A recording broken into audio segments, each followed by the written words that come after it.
Alright, so quick disclaimer for all my other subscribers. This video is intended for somebody who has never done a card trick in their life. I figured I'd post a video. I know summer's coming up, so I know people are going to be looking up, how to do card tricks, and if they don't know where to start, it could be a hassle. So this is for somebody who has never done a trick in their life and they want to know where to start. So this trick is pretty simple, but the end effect is really good and it has a lot of moves in here that you guys are going to need to learn. So let's say you could have the spectator shuffle up the deck, and then what you could do is you could tell them, let's say we take the top card, in this case the 5 of clubs. You tell them you're going to take the 5, put it into the middle, and you show them that you don't really know exactly where it is. It's somewhere in there. And at this point you tell them, okay, go ahead and cut the deck, and then you go ahead and mark that cut so you can leave the deck like that. And you can tell the spectator, you know what, they shuffled the cards, you went ahead, you pick the top card, you put it anywhere in the middle, and the spectator cut exactly. Even though we did all that, the spectator cut exactly to their chosen card. So this is a video, guys. Hope you guys like it, and if you want to learn how to do it, don't forget to stick around for the tutorial. Alright, so like I said, it was really basic. For all you beginners out there, this shouldn't really look too intimidating.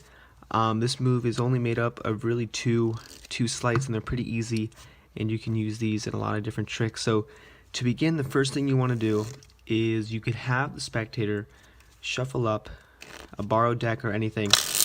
They could shuffle it up, and at this point all you have to do is get a double lift. So I'm going to leave a link on the screen for the double lift here, because if I explain it in this video, it kind of takes too long, and the video I already have is a lot more detailed. So essentially what you're doing is, instead of flipping over one card when you're doing the trick, you're actually going to be flipping over 2 cards to make it look like you're flipping over 1. And like I said, this video is directed towards beginners, so when you first do the double lift, don't be discouraged that it's going to look really sloppy, because it takes a while to get it to look smooth like that. So the whole premise, okay, a quick tip for when you do the double lift is you can take the 2 cards and you can leave them out jogged a little bit in the back and then pick it up. And like I said, guys, I have another detailed description for the double lift here. If you click the link, that'll take you there.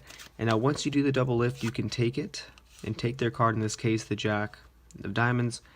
When you do your double lift, you're putting that 10 or that indifferent card into the middle, and their card is still going to be on top. So at this point, their selected card, whatever it's going to be, is still going to be on top of the deck. So that way when you have them, you say, look, I have no breaks, I have no idea where the card is.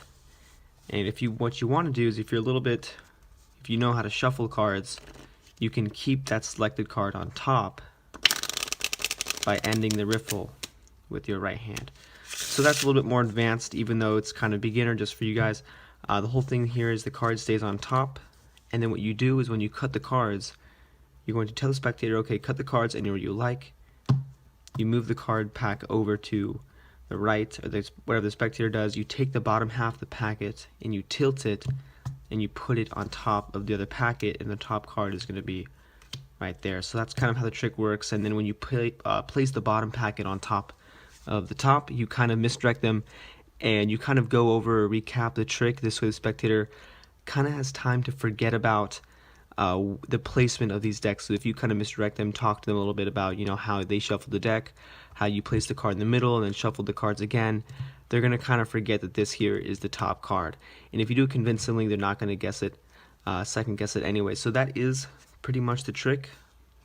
Okay, so you cut the cards, you leave it on top to mark the cut, flip over the top card, and this is a trick, guys. And like I said, this was intended for anybody who's looking to get a start in Magic. So if you did happen to like my videos, don't forget to subscribe, and as always, guys, thanks for watching.